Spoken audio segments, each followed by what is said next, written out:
दोस्तों ये इरूटेरिया का बिहार स्पेशल है। तो यहाँ पे बिहार स्पेशल के सारे इंपॉर्टेंट टॉपिक को हम लोग एकदम स्टार्टिंग से देखेंगे। यहाँ पे मेन फोकस रहेगा हमारा मॉडर्न हिस्ट्री पे, जहाँ से क्वेश्चन हमेशा पूछे जाते हैं, वो भी और इंटरनल क्वेश्चन बहुत ही अंदर से आते हैं। तो उसको हम लोग अच्छे तरीके से देखते हैं, एक फास्ट रिवीजन के तौर पर इसको देखेंगे और इसको ये पूरी तरह से कोशिश करेंगे कि ये याद हो सके, जिसमें हम लोग बिहार एक परिचय आज हम लोग देखेंगे और प्राचीन बिहार का इतिहास, तो आज हम लोग इसको देखेंगे। फिर मध्य याद कोशिश रहेगा मध्यकालीन तक खत्म हो जाए, फिर आधुनिक को 2-3 पार्ट में देखेंगे, क्या है कि आधुनिक से क्वेश्चन अच्छे तरीके से आते हैं। देन हम लोग बिहार के भूगोल को अच्छे से देखेंगे, यहाँ से भी 2-3 क्वेश्चन उठ जाते हैं, नदी वहाँ से नदी वगैरह से। तो हम लोग शुरू करते हैं आज के टॉपिक को। तो ठीक ठाक है यह, यहाँ से क्वेश्चन 90% बिहार से अगर पूछे जाते हैं तो यहाँ से आने की संभावना रहती है। तो बिहार का नामकरण सबसे पहले तो 12वीं सदी में बौद्ध लोग यहाँ विहार करने भ्रमण करने आते थे और इन्हीं बौद्ध विहारों की बहुलता के कारण इस क्षेत्र का नाम जो है बिहार पड़ा। बौद्ध अनुयायियों के प्रार्थना स्थल को विहार कहा जाता है, यानी बौद्ध भिक्षु जहाँ जाकर प्रार्थना करते थे वही स्थल विहार, यानी कि विहार मतलब होता है भ्रमण करना, घूमना, तो विहार कहा जाता था, जिसमें बौद्ध भिक्षु निवास करते थे, भ्रमण करते थे, आते थे, रुकते थे। बिहार की भौगोलिक स्थिति, तो यह बिहार की भौगोलिक स्थिति को देखते हैं तो यह उत्तर से दक्षिण तक 345 किलोमीटर है। यहाँ से यहाँ तक 300 उत्तर से दक्षिण तक, एक सेकंड, उत्तर से दक्षिण तक यह 345 किलोमीटर है और यहाँ से यहाँ तक यह पूरब से पश्चिम तक 483 किलोमीटर है। तो इसका उत्तर में 27, 31, 15 उत्तरी अक्षांश इसका है 27, 31, 15 कितना है 27, 31, 15, 24, 20, 10। तो ये इसका याद रखिएगा 24, 20, 10 से 27, 31, 15 उत्तरी अक्षांश और 83, 19, 50 से 88, 17, 40 होगा। 83, 19, 50 से 88, 17, 40 इसका देशांतरीय विस्तार है। 88, 17, 40 यह रहा 83, 19, 50 से 88, 17, 40। तो यह पूर्व से पश्चिम की लंबाई 483 किलोमीटर है और उत्तर से दक्षिण की लंबाई 345 किलोमीटर है। इसका अक्षांशीय विस्तार 24, 20, 10 से 27, 31, 15 उत्तरी अक्षांश और देशांतरीय विस्तार 83, 19, 50 से 88, 17, 40 पूर्वी देशांतर के बीच स्थित है। लगभग में इसकी आकृति आयताकार प्रतीत होती है। 12 दिसंबर 1911 को दिल्ली दरबार में पृथक बिहार प्रांत के बनाने की घोषणा हुई। कब? 12 दिसंबर 1911 को दिल्ली दरबार का आयोजन होता है, जिसमें बिहार को अलग प्रांत के रूप में बनाने की घोषणा करी जाती है। 22 मार्च 1912 को बिहार उड़ीसा सहित, तब इसमें उड़ीसा भी होता है, और एक प्रांत का गठन की अधिसूचना की घोषणा कर दी जाती है। यानी 12 दिसंबर 1911 को दिल्ली दरबार में पृथक बिहार प्रांत बनाने की घोषणा होती है और 22 मार्च को इसको संज्ञान में लिया जाता है और बिहार को उड़ीसा सहित एक अलग राज्य के रूप में बंगाल से अलग करके गठित किया जाता है। 1 अप्रैल 1912 को बिहार जो है वह उड़ीसा सहित प्रांत के रूप में गठित हो जाता है, यानी बंगाल से बिहार पूर्णतः अलग होता है। वैसे तो 22 मार्च को इसकी घोषणा जारी कर दी जाती है, लेकिन इसका कानूनी कामकाज जो है 1 अप्रैल 1912 से लागू होता है। और फिर 1 अप्रैल 1936 को बिहार का एक और विभाजन होता है, तब बिहार को उड़ीसा से अलग कर दिया जाता है। 15 नवंबर 2000 ईस्वी को बिहार का तीसरा विभाजन होता है, जब बिहार से झारखंड को उसके एक राज्य के रूप में अलग कर दिया जाता है। झारखंड 46% भूभाग, कितना 46%, लगभग आधे से थोड़ा कम भूभाग के साथ झारखंड को अलग कर दिया जाता है और झारखंड 28वां राज्य बनता है। भूभाग तो 46% है, लेकिन लगभग में 96% खनिज संपदा जो है वह झारखंड के हिस्से में चली जाती है। बिहार की स्थापना वही 22 मार्च को मनाया जाता है। 94,163 वर्ग किलोमीटर इसका क्षेत्रफल है, जो भारत के कुल क्षेत्रफल का 2.86% है। और क्षेत्रफल की दृष्टि से बिहार का स्थान जो है भारत में 12वां है। इसकी कुल जनसंख्या 2011 की जनगणना, 21 की जनगणना अभी नहीं आई है, इसका सेंसस जारी होने वाला है। अगर हो जाता है एग्जाम से पहले तो वो इंपॉर्टेंट होगा, अन्यथा अभी 11 के जनगणना को हम लोग आधार मानकर याद रखेंगे। 10,40,99,452 यहाँ की कुल जनसंख्या है, जो भारत की कुल जनसंख्या का 8.60% है। और जनसंख्या की दृष्टि से बिहार हमारे भारत में तीसरे नंबर पर आता है। इसकी लंबाई पूरब उत्तर से दक्षिण 345 और पूरब से पश्चिम 483 किलोमीटर में है। समुद्र तल से इसकी ऊंचाई 173 फीट अथवा 53 मीटर इक्वल है। औसत वर्षा यहाँ 112 सेंटीमीटर होती है। इसका प्रशासनिक विभाजन तो 9 प्रमंडलों में विभक्त है। इस 9 प्रमंडलों के अंतर्गत कुल 38 जिले आते हैं और सबसे नवीनतम जिला 38वां है। तो 9 प्रमंडल में बिहार बटा हुआ है। इस 9 प्रमंडल को 38 जिलों के अंतर्गत रखा गया है और इसमें 138 जिलों में 101 कुल अनुमंडल है, जिसमें प्रखंड सह अंचल 534 है और 8,067 पंचायत है। यहाँ पे 19वां नगर निगम जो बिहार का हाल में बना है सहरसा 19वां नगर निगम है। इंपॉर्टेंट क्वेश्चन आ सकता है। नगर परिषद 88, नगर पंचायत 154 है। बिहार की विधायिका, तो बिहार में कुल पुलिस जिला जो है 40 है। 38 जिलों में बिहार के जो जिलों की संख्या 38 है, लेकिन पुलिस जिला जो 40 है। यानी कि बगहा और नवगछिया बिहार में, और इसके अतिरिक्त मतलब 38 जिला में एक एक पुलिस जिला है, लेकिन 2 जगह और है बगहा और नवगछिया जहाँ 2 पुलिस जिला, यानी कि कुल पुलिस जिला 40 है। बिहार विधानमंडल तो 2 सदनीय है, क्या है कि यहाँ पे विधान परिषद भी है। विधानसभा में सीटों की संख्या 243, विधान परिषद में 75 है। लोकसभा, जो कि लोकसभा का चुनाव होता है, पीएम का चुनाव, उसमें सीएम के चुनाव में 243 सीट है, पीएम के चुनाव में 40 सीट है। याद रखिएगा, लोकसभा पीएम और 243 सीएम वाले में 243 सीट है। साथ में विधान परिषद जो बहुत ही कम 7 राज्यों में भी है, 6 ही राज्यों में है। और राज्यसभा सीटों की संख्या 16 है। पहले जम्मू कश्मीर में था, लेकिन वहाँ से विधान परिषद हट चुका है। फिर से जम्मू कश्मीर नए राज्य के रूप में गठित होने जा रहा है। अक्टूबर से पहले यह कानून आ सकता है। बिहार विधानसभा में कुल आरक्षित सीटों की संख्या जो है वह 40 है, यानी कि बिहार विधानसभा यानी कि 243 जो सीट है कुल, इन 243 सीटों में से रिजर्व रखा गया है 40 सीटों को। 243 सीटों में से 40 सीटों को रिजर्व रखा गया है, किसके लिए? तो अनुसूचित जाति के लिए 38 और अनुसूचित जनजाति के लिए 2 सीटों को, इन 40 सीटों को रखा गया है। क्वेश्चन पूछा जा सकता है कि कितने सीट रिजर्व है, तो 40 सीट रिजर्व है, जिसमें कटोरिया और मनिहारी जो 2 सीट है, और जो रिजर्व है वह है अनुसूचित जनजाति के लिए। लोकसभा में अनुसूचित जाति है तो आरक्षित सीटों की संख्या 6 है, यानी 40 सीट जो है उसमें से 6 सीट लोकसभा में भी आरक्षित किया गया है। यह 6 सीट से क्वेश्चन आ सकता है। गोपालगंज, हाजीपुर, समस्तीपुर, जमुई, गया और सासाराम। तो हाजीपुर, समस्तीपुर, जमुई, गया और सासाराम। एक तो जो लोग यहाँ के हैं वो लोग अपना याद कर ले, या अपने आसपास के डिस्ट्रिक्ट को याद कर ले, उसके बाद बाकी जो 5 बचा उसको याद करना होगा। तो हाजीपुर, समस्तीपुर, ये हमारे इधर 2 याद रहेगा, हाजीपुर, समस्तीपुर। उसके बाद गोपालगंज, जमुई, गया, सासाराम। गया गौतम बुद्ध का नगर, सासाराम शेरशाह सूरी का नगर। बिहार की चौहद्दी, तो उत्तर में यह नेपाल से लगता है, तो बिहार के उत्तर में नेपाल से लगता है, जिसमें 7 जिला है। इसको एक लाइन से याद करेंगे, पश्चिमी चंपारण, पूर्वी चंपारण, सीतामढ़ी, मधुबनी, सुपौल, अररिया, किशनगंज। जो बिहार के, ये अगर बिहार है तो इधर के 7 जिले जो है नेपाल से लगता है, जो उत्तर में है। उत्तर के 7 जिलों की सीमा नेपाल से लगती है। साथ में झारखंड, ये इधर 8 जिलों की संख्या नेपाल में लगती है। तो यह पश्चिमी चंपारण, पूर्वी चंपारण, सीतामढ़ी, मधुबनी, सुपौल, अररिया और किशनगंज, इस प्रकार से 7 जिले बिहार के तो उत्तर में सीमा साझा करते हैं। साथ में दक्षिण में अगर बात करें, दक्षिण में तो सबसे इधर है कटिहार, भागलपुर, बांका, जमुई, नवादा, गया, औरंगाबाद, रोहतास और कैमूर, ये झारखंड से सीमा साझा करते हैं। तो बिहार के 8 जिले जो है वह झारखंड से सीमा साझा करते हैं। कौन कौन? कटिहार, भागलपुर, बांका, जमुई, नवादा, गया, औरंगाबाद, रोहतास और कैमूर। इधर से ये क्रम मेरा इधर से है। तो ये 8 जिले। 3 जिले पश्चिम बंगाल से सीमा साझा करते हैं। कौन कौन? 3 जिले, किशनगंज यहाँ 1 पे है, पूर्णिया 2 पे और कटिहार। तो कौन सा जिला जो है वह नेपाल और बंगाल दोनों से सीमा साझा करता है? तो वह जिला हमारा किशनगंज, ये वाला किशनगंज हमारा ये वाला। कौन सा जिला झारखंड और बंगाल दोनों से? तो कटिहार झारखंड और बंगाल दोनों से।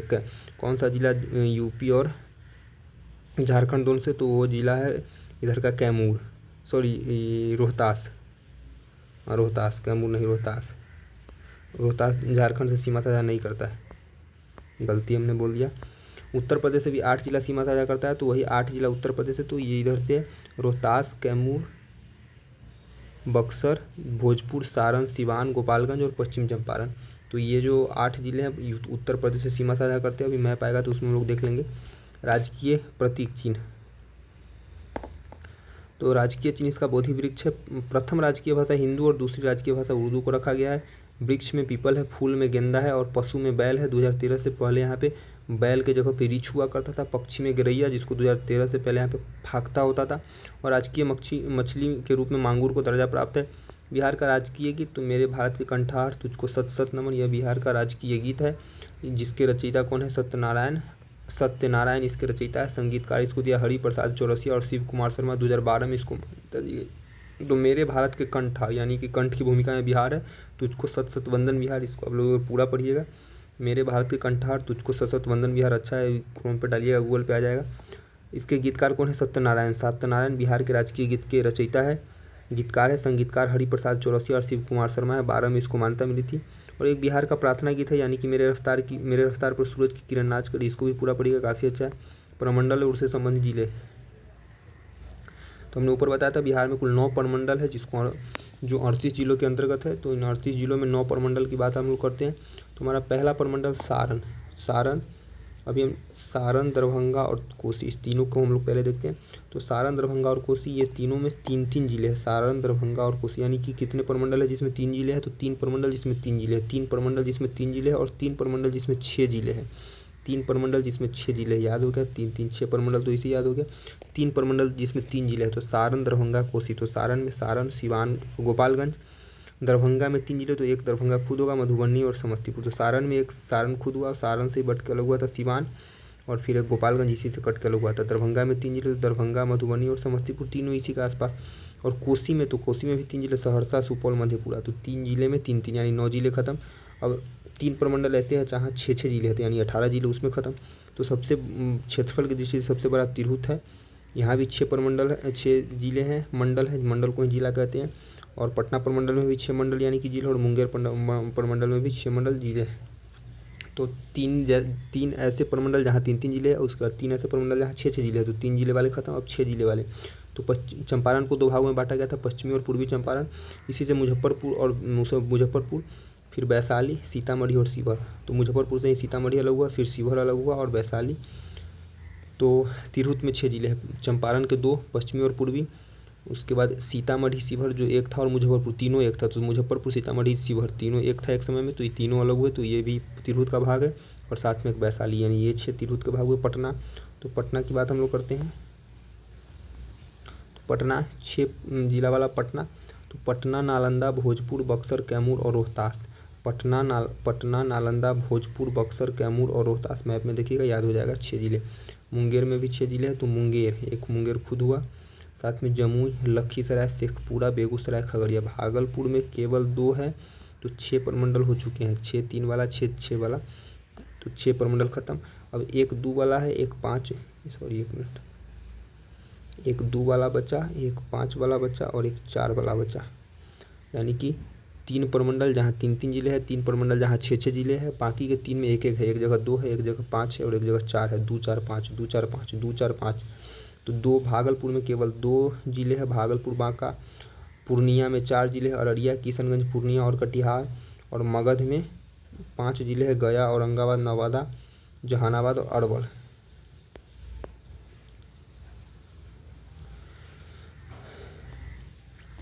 तो यह तिरहुत प्रमंडल जहाँ के 6 जिले हैं। तो पश्चिमी चंपारण, पूर्वी चंपारण, सीतामढ़ी, मुजफ्फरपुर, वैशाली और ये शिवहर, ये 6 तिरहुत प्रमंडल में आते हैं। तिरहुत प्रमंडल, और तिरहुत प्रमंडल के 3 जिले जो है, पश्चिमी चंपारण, पूर्वी चंपारण और सीतामढ़ी, नेपाल से सीमा साझा करती है। फिर दरभंगा में दरभंगा, मधुबनी और समस्तीपुर। दरभंगा, मधुबनी, समस्तीपुर। तो दरभंगा जो है नेपाल से सीमा साझा करता है। फिर कोसी प्रमंडल में 3 जिले, सुपौल, मधेपुरा, सहरसा। सुपौल, मधेपुरा, सहरसा, तो यहाँ भी सुपौल जो है वह सीमा साझा करता है नेपाल से। उसके बाद अररिया, पूर्णिया, किशनगंज और कटिहार। पूर्णिया में, यहाँ पे कटिहार है, कटिहार ये पूर्णिया में है। तो पूर्णिया में 4 है, किशनगंज, अररिया, पूर्णिया, कटिहार, ये 4 जो है पूर्णिया प्रमंडल में आते हैं। तो नेपाल से सीमा साझा करते हैं पश्चिमी चंपारण 1, पूर्वी चंपारण 2, सीतामढ़ी 3, मधुबनी 4, सुपौल 5, अररिया 6 और किशनगंज 7। ये 7 जिले नेपाल से सीमा साझा करते हैं उत्तर में। और ये किशनगंज जो है नेपाल प्लस बंगाल दोनों से सीमा साझा करता है। तो बिहार का कौन सा जिला नेपाल बंगाल दोनों से सीमा साझा करता है? किशनगंज। बाकी बंगाल से किशनगंज, पूर्णिया, कटिहार, ये 3 जिले सीमा साझा करते हैं। तो बिहार का कौन सा जिला बंगाल और झारखंड दोनों से सीमा साझा करता है? तो वो जिला हमारा कटिहार है, जो इधर बंगाल से भी सीमा साझा करता है, इधर झारखंड से भी। तो उसके बाद भागलपुर प्रमंडल में 2 जिले आते हैं, भागलपुर, बांका। मुंगेर में 6 जिले आते हैं, जमुई, शेखपुरा, लखीसराय, मुंगेर, खगड़िया, बेगूसराय। मगध में भी 5 जिला आता है, मगध में, हाँ, मगध, गया, नवादा, जहानाबाद, अरवल। पटना में 6 जिले आते हैं, तो कैमूर, रोहतास, बक्सर, भोजपुर, पटना और नालंदा। यहाँ से बाढ़ का इलाका एक नया जिले के रूप में प्रस्तावित है, जो कि बन सकता है पटना से कट के बाढ़। तो बाकी झारखंड से सीमा साझा करता है, पहला जिला कटिहार, दूसरा भागलपुर, बांका, चौथा पे जमुई, नवादा, गया, औरंगाबाद, रोहतास। तो उत्तर प्रदेश से, तो ये 8 जिले झारखंड से सीमा साझा करता है। रोहतास जो है झारखंड और यूपी दोनों से सीमा साझा करता है। कौन सा जिला जो यूपी से सीमा साझा करता है? तो रोहतास, कैमूर, बक्सर, भोजपुर, सारण, सिवान, गोपालगंज, पश्चिमी चंपारण। तो ये 8 जिले जो यूपी से सीमा साझा करते हैं। इसमें सारण में 3 जिले, गोपालगंज, सिवान और सारण। प्राचीन बिहार का इतिहास।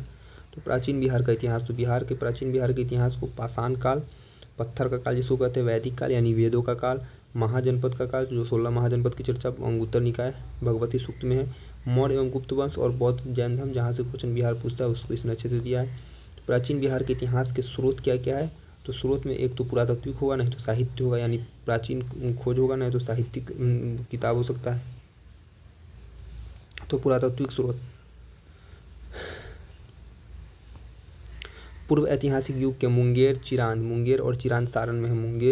मुंगेर में पूर्व, चिरांद सारण में है, तो पूर्व ऐतिहासिक युग के मुंगेर और चिरांद, तो पुरातात्विक स्रोत, तो पूर्व ऐतिहासिक युग के मुंगेर और चिरांद सारण, चेचर वैशाली में, मनेर पटना और सोनपुर सारण से ताम्र प्रस्तर युग की वस्तुएं और मृदभांड प्राप्त हुए हैं। तो ऐतिहासिक युग में मुंगेर, सारण के चिरांद, वैशाली के चेचर और पटना के मनेर तथा सारण के ही सोनपुर से ताम्र प्रस्तर युग, तांबा पत्थर वस्तुएं और मृदभांड प्राप्त हुए। मौर्यकालीन अभिलेख में लौरिया, नंदनगढ़, लौरिया, अरेराज और रामपुरवा, ये चंपारण में तीनों अभिलेख है, लौरिया, नंदनगढ़, अरेराज और रामपुरवा स्थानों से ये मौर्यकालीन अभिलेख कहाँ से प्राप्त हुए, तो लौरिया, नंदनगढ़, अरेराज और रामपुरवा। बराबर की गुफा जो कहाँ है, औरंगाबाद में, जहानाबाद में है गुफा, गया से कटकर जहानाबाद अलग हुआ, तो बराबर की गुफा है जहानाबाद में। जो राजगीर, नालंदा, पाटलिपुत्र, विक्रमशिला से प्राप्त स्मारक, ये सब कुछ पुरातात्विक स्रोत है जहाँ से इतिहास की जानकारी मिलती है। खुदाई से प्राप्त सिक्के, मन का यानी कि मोती, मूर्ति आदि की प्रमाण मिले, जिसे पुरातात्विक स्रोत के माध्यम से इतिहास की जानकारी मिलती है।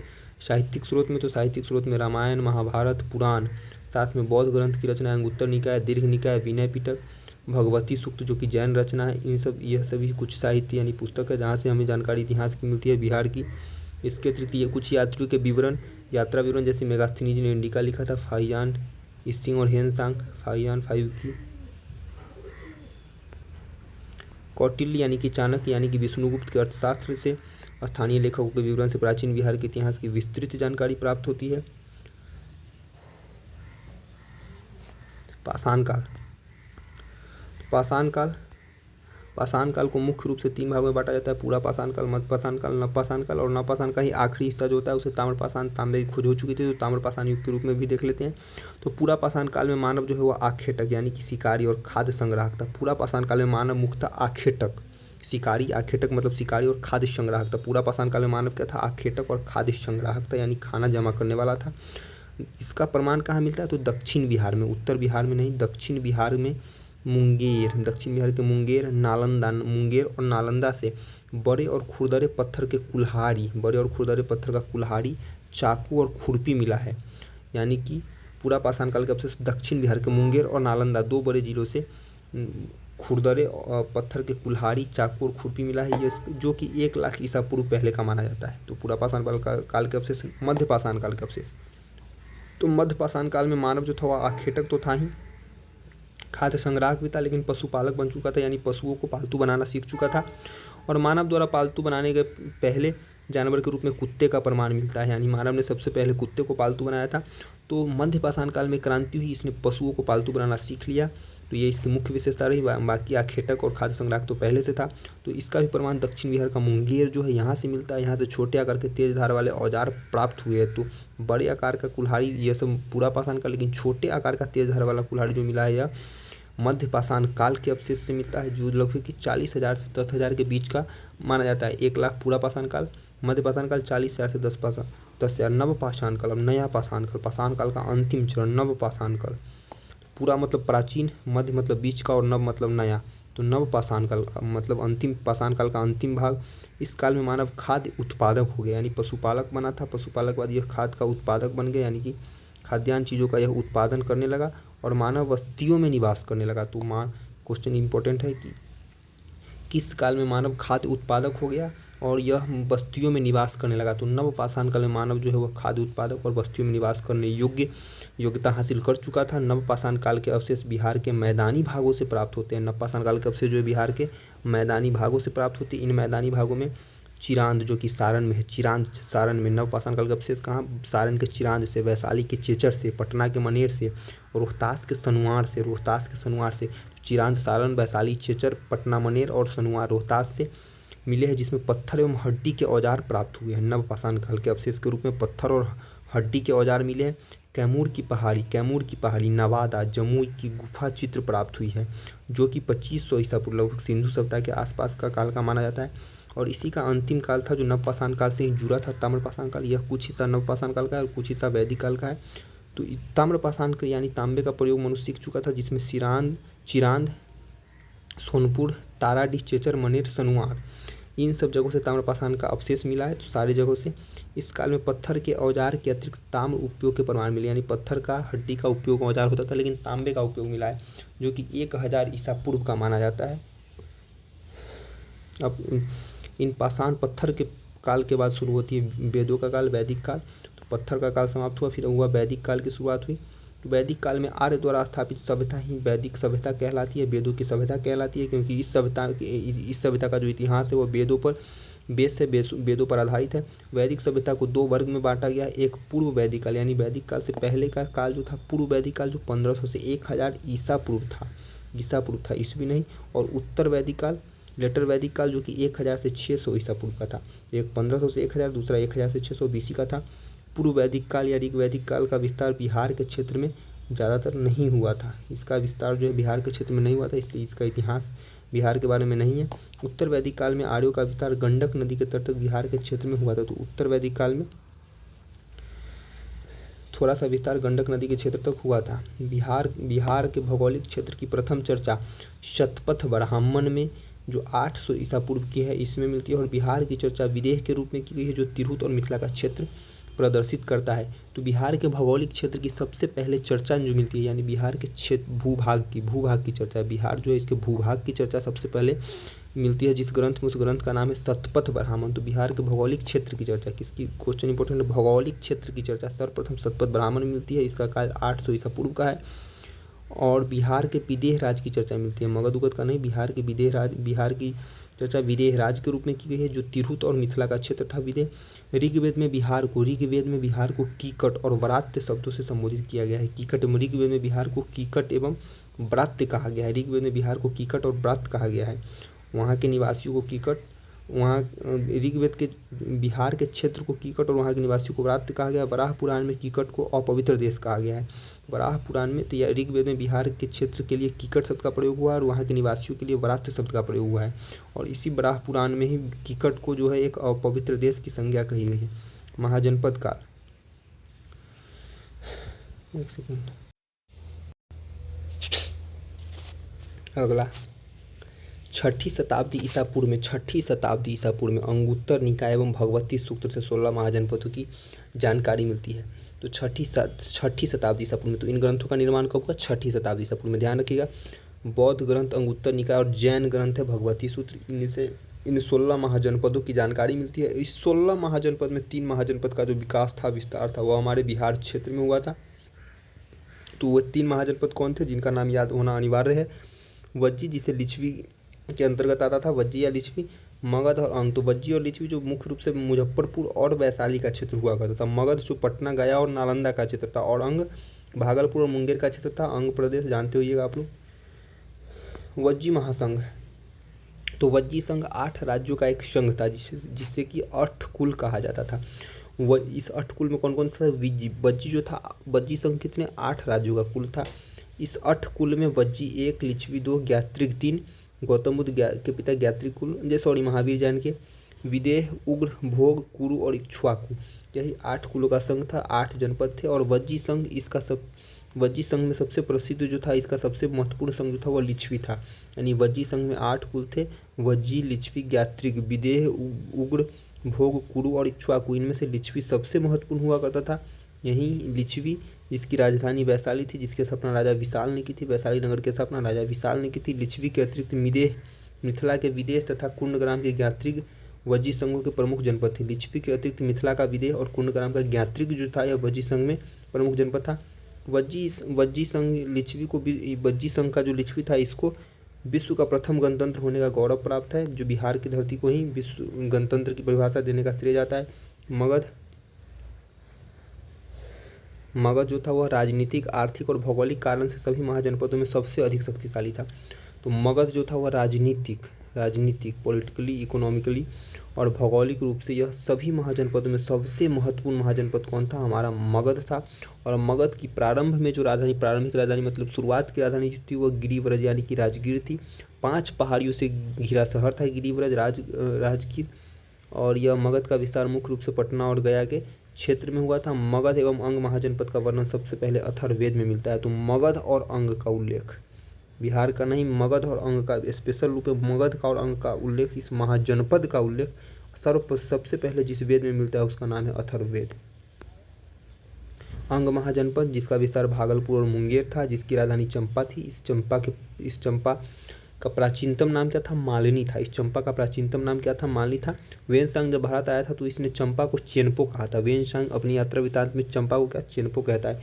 अंग का अंतिम शासक ब्रह्मदत्त को हराकर वहाँ के मगध शासक बिंबिसार ने अंग को मगध में मिलाया था। तो अंग के अंतिम शासक ब्रह्मदत्त को माना जाता है, जिसको हराकर बिंबिसार ने मगध में मिला लिया था। मगध का उत्कर्ष एवं राजवंश।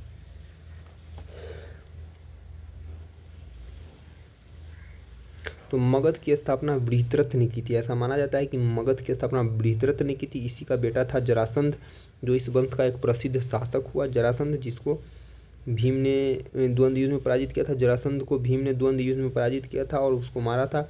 इसका वर्णन कहाँ मिलता है? महाभारत में इसका वर्णन मिलता है। मगध की प्रारंभिक राजधानी गिरिव्रज, राजगीर जो थी 5 पहाड़ियों से घिरा एक सुरक्षित क्षेत्र था। मगध उर्वर भूमि, नदियों की उपलब्धता, खनिज एवं वन संसाधनों की उपलब्धता के कारण आर्थिक रूप से संपन्न क्षेत्र हुआ था। इस प्रकार बृहद्रथ वंश का अंतिम शासक जो हुआ वो रिपुंजय हुआ। बृहद्रथ वंश का अंतिम शासक रिपुंजय हुआ। रिपुंजय की हत्या कर बिंबिसार हर्यक वंश की स्थापना करती है। 544 ईसा पूर्व में हर्यक वंश की स्थापना होती है, जो कि 412 ईस्वी ईसा पूर्व तक चलती है। हर्यक वंश की स्थापना बिंबिसार ने 544 ईसा पूर्व में की थी। बिंबिसार को मगध का वास्तविक संस्थापक, बृहद्रथ वंश को संस्थापक तो माना जाता है मगध का, लेकिन वास्तविक संस्थापक की जब बात आएगी तो हर्यक वंश को ही माना जाता है। और बिंबिसार ने विवाह की नीति के तहत साम्राज्य विस्तार को श्रेय दिया। और इसकी पहली पत्नी कौशल देवी थी। कौशल देश की राजकुमारी कौशल देवी से बिंबिसार ने विवाह किया और दहेज में इसको कौशल का क्षेत्र मिला, दहेज में काशी का क्षेत्र मिला। उसकी दूसरी पत्नी चेलना थी। चेलना लिच्छवी के राजा चेटक की पुत्री थी। लिच्छवी के राजा कौन थे तब? चेटक थे। इस चेटक की पुत्री थी चेलना। और इसकी तीसरी पत्नी जो थी वह पंजाब की मद्र राजकुमारी थी क्षेमा। पंजाब की मद्र राजकुमारी थी क्षेमा। बिंबिसार 3 शादी किया था। बिंबिसार बहुत सारी शादी किया था, लेकिन मुख्य रूप से 3 शादी जो कि इसके साम्राज्य विस्तार में महत्वपूर्ण था, उसमें एक कौशल देवी थी, एक चेलना थी और पंजाब की मध्य राजकुमारी क्षेमा थी। बिंबिसार ने अवंती के शासक, अवंती के राजा का नाम क्या था? चंद्रप्रद्योत। इनके साथ इसका मित्रतापूर्वक संबंध था। और बिंबिसार ने चंद्रप्रद्योत के उपचार के लिए अपने राज्य का जो एक वैद्य था जीवक, जिसको इसने पढ़ाया था, इसी के संरक्षण में पढ़ा था, तक्षशिला जाकर पढ़ा था। या तो बिंबिसार ने इनके इलाज के लिए जीवक को भेजा था। बिंबिसार की हत्या 492 ईसा पूर्व में उसी के पुत्र अजातशत्रु ने की थी। माना जाता है कि बिंबिसार की हत्या अजातशत्रु ने की थी। इसके कई कारण थे। एक माना जाता है कि इसका संबंध जो था वो आम्रपाली से था और अजातशत्रु भी आम्रपाली को चाहता था, तो इस वजह से इसने हत्या करी थी पिता की। अजातशत्रु 492 ईसा पूर्व से 460 ईसा पूर्व तक शासन करता है। बिंबिसार के बाद ये हर्यक वंश का शासक बनता है। इसका वास्तविक नाम, अजातशत्रु का वास्तविक नाम कुनिक था। इसका वास्तविक नाम कुनिक था। क्या? कुनिक था। पितृहंता भी इसे कहा जाता है। बिंबिसार एवं कौशल देवी की मृत्यु के बाद कौशल के राजा प्रसेनजीत ने काशी को पुनः वापस लिया। जब बिंबिसार और कौशल देवी की मृत्यु होती है तो काशी का राजा काशी को पुनः प्रसेनजीत, कौशल के जो राजा थे, उन्होंने काशी को वापस ले लिया। और इसी कारण प्रसेनजीत का संघर्ष जो है वो अजातशत्रु से हो गया। अंततः अजातशत्रु ने प्रसेनजीत को पराजित कर काशी पर पुनः अधिकार कर लिया। ये कहानी समझ में आ गई। बाद में अजातशत्रु विवाह करता है प्रसेनजीत की पुत्री वाजिरा से, यानी काशी को पुनः प्राप्त करने के बाद यह प्रसेनजीत की बेटी जो वाजिरा थी उसे शादी करता है। और अजातशत्रु वज्जी संघ एवं मल्लों को भी पराजित करता है। तो वज्जी और मल्ल को पराजित करने का श्रेय अजातशत्रु को जाता है। अजातशत्रु प्रारंभ में जैन धर्म को मानने वाला था, बाद में वह बौद्ध धर्म को अपनाता है। अजातशत्रु 483 ईसा पूर्व में राजगीर के सप्तपर्णी गुफा में प्रथम बौद्ध संगति का आयोजन करवाता है। सिंहली अनुश्रुति जो कि कहाँ का? श्रीलंका का है। सिंहली अनुश्रुति कहाँ का है? श्रीलंका का।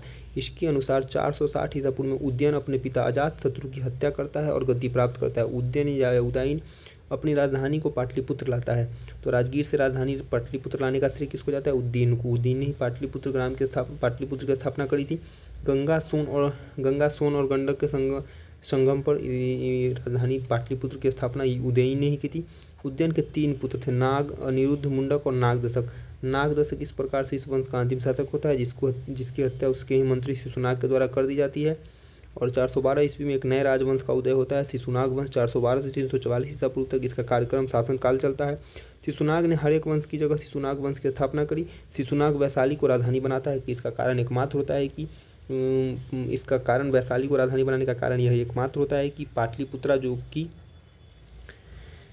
उन पाटलिपुत्रा में जैसे कि अभी वर्तमान समय में तख्ता पलट हो रहा है, वैसे ही पाटलिपुत्रा में तख्ता पलट की संभावना हो सकती थी। उसी से बचने के लिए शिशुनाग जो है वह राजधानी को वैशाली बनाता है। धीरे धीरे वह पाटलिपुत्र में जो भी उसके दुश्मन होते हैं उसको खात्मा कर पुनः राजधानी को जो है पाटलिपुत्र लाया जाता है। लेकिन प्रारंभ में राजधानी को वैशाली अपने आप को सेफ रखने के लिए बनाता है।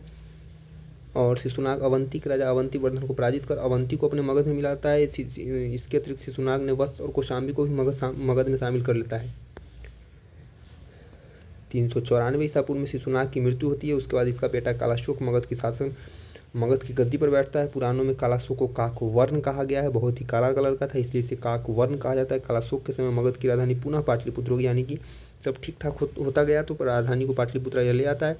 कालाशोक 383 ईसा पूर्व में वैशाली में दूसरी बौद्ध संगति का आयोजन करता है। 383 ईसा पूर्व में वैशाली में कालाशोक करता है, ध्यान रखिएगा। राजधानी अजातशत्रु ले आता है, लेकिन कालाशोक आयोजन करता है दूसरी बौद्ध संगति का 383 ईसा पूर्व में। मुगलीपुत्रम तीसरा की अध्यक्षता में कालाशोक की मृत्यु के बाद उसके 10 पुत्रों का शासन होता है। शिशुनाग वंश का अंतिम शासक जो होता है वह नंदीवर्धन। उदय होता है नवीन वंश नंद वंश का 344 से 321 ईसा पूर्व। बहुत ही कम समय तक यह शासन होता है। महापद्मानंद 344 ईसा पूर्व में शिशुनाग वंश को समाप्त कर नंद वंश की स्थापना करता है। यह स्वयं को एक आरट्ट और एक छत्र की उपाधि से सम्मानित करता है। पाली ग्रंथ जो है उसमें महापद्मानंद को उग्रसेन कहा गया। यह खुद को परशुराम और भार्गव का दूसरा अवतार बताता है क्योंकि यह क्षत्रियों का नाश करता है। यह प्रथम शूद्र शासक के रूप में भी जाना जाता है इतिहास में। महापद्मानंद पंचाल, इक्ष्वाकु, काशी, अस्मक, कलिंग और मैथिल आदि राज्यों को पराजित कर मगध साम्राज्य का विस्तार करता है।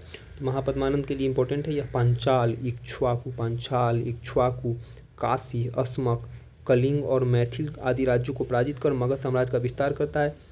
अब तक 321 ईसा पूर्व तक के काल में मगध का सर्वाधिक विस्तार महापद्मानंद के समय ही हुआ था। व्याकरण के महान विद्वान पाणिनि महापद्मानंद के समकालीन थे। इस वंश का अंतिम शासक घनानंद हुआ। घनानंद के समय ही यूनानी शासक सिकंदर भारत पर आक्रमण किया था 326 ईसा पूर्व में। तो इस वंश का अंतिम शासक कौन था? घनानंद। इसी के समय ही सिकंदर का आक्रमण 326 ईसा पूर्व में हुआ था। क्वेश्चन इंपॉर्टेंट है, ये मत सोचिए कि जो सिकंदर का आक्रमण मौर्य के समय हुआ था। सिकंदर का आक्रमण नंद वंश का अंतिम शासक घनानंद के समय हुआ था। सिकंदर यूनान का था। नंद वंश आर्थिक एवं सैन्य रूप से काफ़ी संपन्न था। मगध की सैन्य शक्ति के डर से ही सिकंदर की सेना व्यास नदी को पार करने से इनकार कर दिया। घनानंद ने अपने दरबार में विद्वान ब्राह्मण चाणक्य का अपमान किया था। तो यह नंद वंश ही ब्राह्मणों के अपमान के लिए जाना जाता है। महापद्मानंद जो कि खुद एक शूद्र शासक था, तो उसने ब्राह्मणों की अवहेलना शुरू से ही करी थी, इसलिए इस वंश में ब्राह्मणों की अवहेलना होती थी। फाइनली अंततः घनानंद ने भी चाणक्य का अपमान किया। इसका परिणाम यही निकला कि इस वंश का ही समाप्त कर दिया गया और इस वंश के जगह पर नवीन वंश का उदय है, मौर्य वंश। तो चाणक्य चंद्रगुप्त मौर्य की सहायता से घनानंद की हत्या करवाते हैं। नंद वंश का पतन कर चंद्रगुप्त मौर्य के नेतृत्व में नवीन वंश मौर्य वंश की स्थापना होती है। 321 से 184 ईसा पूर्व इसका कार्यकाल है, ये भी ध्यान रखने योग्य बात है। चंद्रगुप्त मौर्य का कार्यकाल 321 से 298 ईसा पूर्व। जस्टिन और स्ट्रैबो चंद्रगुप्त मौर्य को सेंड्रोकोटस कहते हैं। जस्टिन और स्ट्रैबो के अनुसार चंद्रगुप्त मौर्य का नाम क्या है? सेंड्रोकोटस। इसकी पुष्टि किसने की है? तो विलियम जोन्स ने की है। यानी विलियम जोन्स कहता है कि जस्टिन और स्ट्रैबो ने चंद्रगुप्त मौर्य के लिए सेंड्रोकोटस शब्द का प्रयोग किया। वहीं प्लूटार्क एवं एरियन ने चंद्रगुप्त मौर्य के लिए एंड्रोकोटस शब्द का प्रयोग हुआ है। तो सेंड्रोकोटस यह सब चंद्रगुप्त मौर्य को कहा जाता था। जस्टिन और स्ट्रैबो मौर्य के लिए सेंड्रोकोटस शब्द का प्रयोग किया, जबकि प्लूटार्क और एरियन एंड्रोकोटस शब्द का प्रयोग किया चंद्रगुप्त मौर्य के लिए। चंद्रगुप्त मौर्य के गुरु का नाम सभी जानते हैं, चाणक्य, कौटिल्य, विष्णुगुप्त जो भी कहें। उनकी सहायता से मौर्य ने 381 ईसा पूर्व में मौर्य वंश की स्थापना करी थी। कहा जाता है आज तक ऐसा गुरु नहीं हुआ। चंद्रगुप्त मौर्य ने 305 ईसा पूर्व में सिकंदर के उत्तराधिकारी सेल्यूकस निकेटर सिकंदर नंद वंश के अंतिम शासक घनानंद के समय जब भारत पर आक्रमण किया था तो लौट गया था। वह व्यास की से नदी को पार करने से इनकार किया। उसके सेना ने पुनः वो लौट चुका था। तो उसके बाद उसका उत्तराधिकारी हुआ था सेल्यूकस निकेटर। तो सिकंदर जब जीता था उधर का क्षेत्र, तो उधर अधिकार करने के लिए सेल्यूकस निकेटर आया और इसी के चलते इसका मोड़ के साथ युद्ध हुआ। युद्ध के पश्चात जो संधि उसमें इसकी पराजय होती है और उसके बाद एक संधि होता है जिसमें चंद्रगुप्त मौर्य ने काबुल, कंधार, मकरान और हेरात का क्षेत्र सेल्यूकस निकेटर से प्राप्त करता है। और चंद्रगुप्त इसके बाद संधि के उपरांत 500 हाथी जो है वो पहाड़ में सेल्यूकस निकेटर को देता है। युद्ध पश्चात चंद्रगुप्त मौर्य का विवाह जो होता है यूनानी राजकुमारी हेलन कॉर्नेलिया जो कि सेल्यूकस निकेटर की पुत्री थी उससे होता है। तो हेलन कॉर्नेलिया का विवाह सेल्यूकस की पुत्री से होता है। ये तो सेल्यूकस निकेटर की पुत्री थी हेलन कॉर्नेलिया जिसका विवाह चंद्रगुप्त मौर्य से होता है। सेल्यूकस ने चंद्रगुप्त मौर्य के दरबार में एक राजदूत को भेजा था जिसका नाम सभी जानते हुए मेगास्थनीज था। इसने किताब लिखी थी इंडिका। यह महल से बाहर नहीं निकला था, महल में रहते हुए इसने किताब की रचना की थी। यानी महल में जो देखता था उसी हिसाब से इसने किताब लिख दी थी। महल में जितने लोगों को देखा उसी हिसाब से इसने जाति को लिखा। तो चंद्रगुप्त मौर्य के साम्राज्य का विस्तार उत्तर में हिंदकुश पर्वत से लेकर ईरान तक, उत्तर में हिंदकुश पर्वत के ईरान तक, दक्षिण में कर्नाटक, पश्चिम में सौराष्ट्र तक विस्तृत था। चंद्रगुप्त मौर्य के शासन के अंतिम वर्षों में मगध पर 12 वर्षों का भयानक अकाल पड़ा था। इस भीषण अकाल में चंद्रगुप्त मौर्य अपनी राजगद्दी त्याग कर कर्नाटक के श्रवणबेलगोला चला गया और चंद्रगिरी पर्वत पर तपस्या करते हुए संलेखना विधि के द्वारा इसने अपने प्राण को 298 ईसा पूर्व में त्याग दिया था।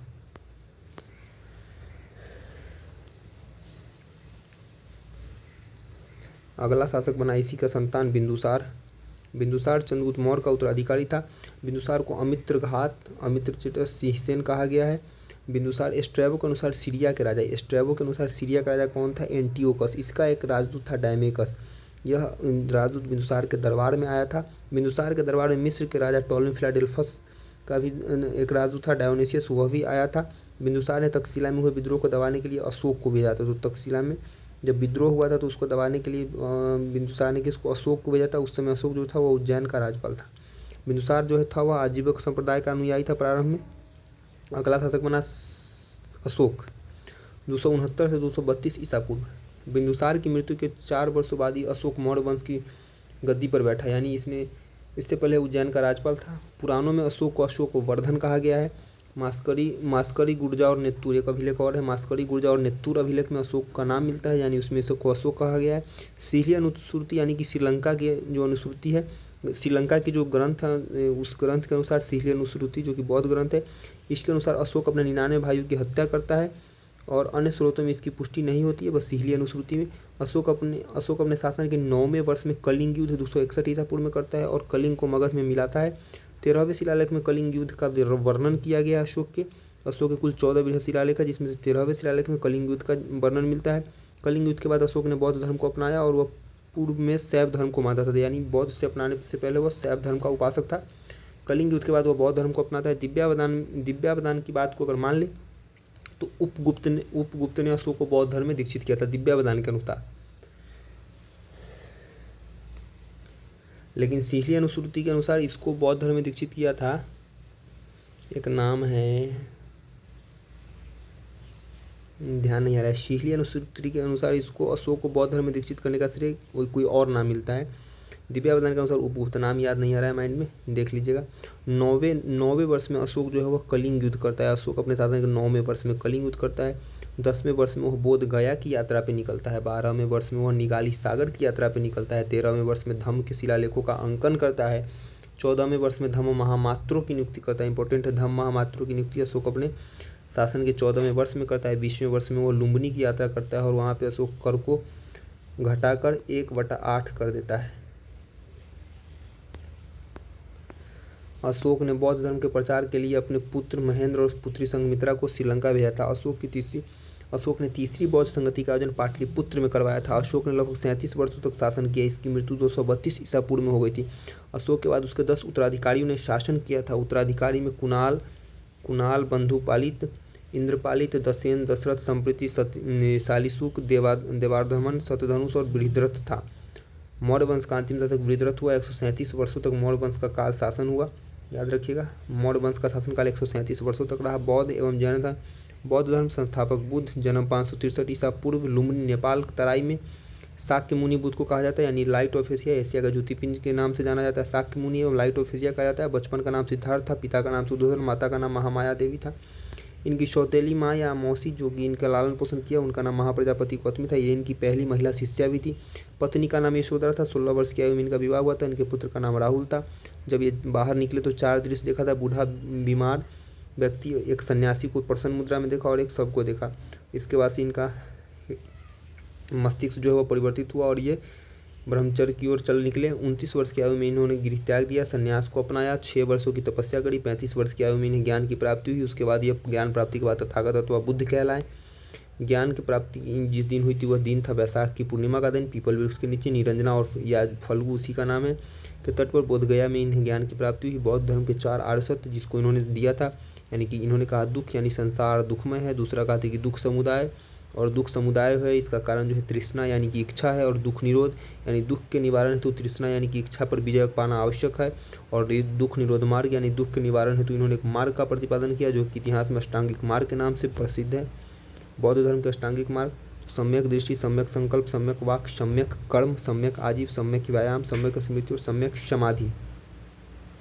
बौद्ध धर्म के त्रिरत्न जिसमें बुद्ध, धम्म और संघ है। बुद्ध ने किस मार्ग का प्रतिपादन किया तो मध्यम मार्ग को इसने अपनाया था। मध्यम मार्ग की शिक्षा इन्हें खीर खिलाने वाली महिला जो थी सुजाता, जो तपस्या के दौरान खिलाई थी, उनसे इन्होंने ग्रहण किया था। बुद्ध ने अपने उपदेश की भाषा को पाली में ही रखा था। तब की सामाजिक भाषा पाली हुआ करती थी। बुद्ध ने अपना पहला उपदेश सारनाथ में दिया जो धर्मचक्र प्रवर्तन कला है। सर्वाधिक उपदेश कौशल की राजधानी श्रावस्ती में दिया था। 483 ईसा पूर्व में मल कुशीनगर में इनकी 80 वर्ष की आयु में मृत्यु हुई। बुद्ध के प्रारंभिक गुरु तो वैशाली मलार कलाम से मिले जहाँ इन्होंने सांख्य दर्शन की शिक्षा ग्रहण की। रुद्रकरामपुर से राजगीर में मिले थे। बौद्ध धर्म के 10 सील अथवा आचरण अथवा सिद्धांत, तो बौद्ध धर्म के 10 सील सिद्धांत सत्य, आस्तेय, अहिंसा, अपरिग्रह, ब्रह्मचर्य, नृत्य गायन का त्याग, असमय भोजन का त्याग, कोमलसैया का त्याग, श्रृंगार प्रसाधनों का त्याग और मद्य सेवन का त्याग। बुद्ध जीवन के घटनाक्रम में उसके प्रतीक, तो बुद्ध जब जन्म लेते हैं तो कमल का प्रतीक है, यानी कि जन्म लेने के बाद मान्यता है कि 7 कदम चलते हैं और 7 कमल का फूल निकलता है।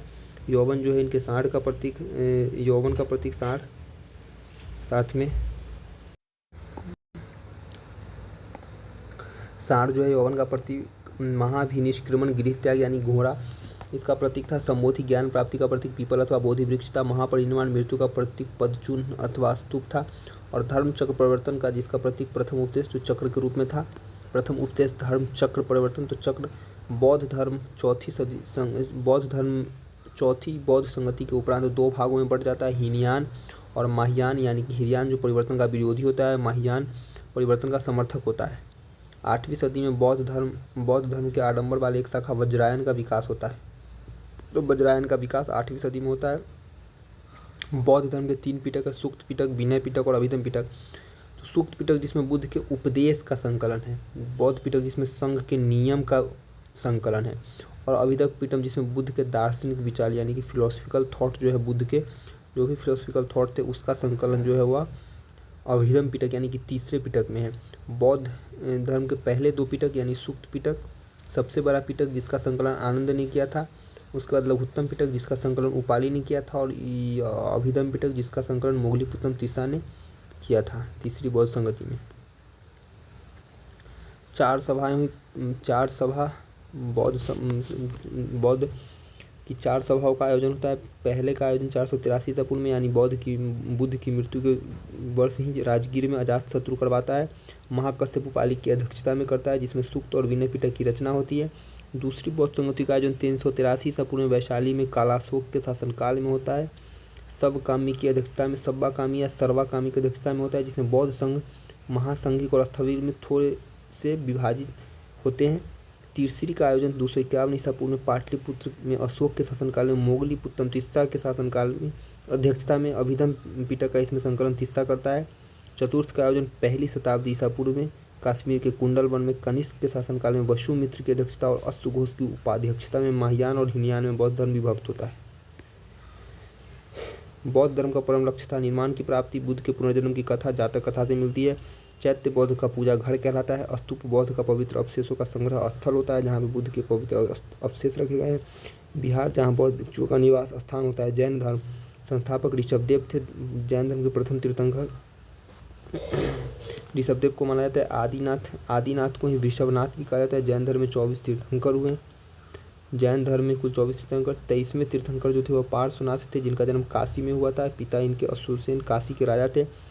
उन्हें ज्ञान प्राप्ति सम्मेद पर्वत पर हुई थी। उन्होंने 4 महाव्रत की शिक्षा दी थी। तो यानी कि पार्श्वनाथ ने 4 महाव्रत की शिक्षा दी थी, जिसमें सत्य, अहिंसा, आस्तेय और अपरिग्रह। 5वां महाव्रत इसमें लेके आते हैं महावीर और जोड़ देते हैं ब्रह्मचर्य।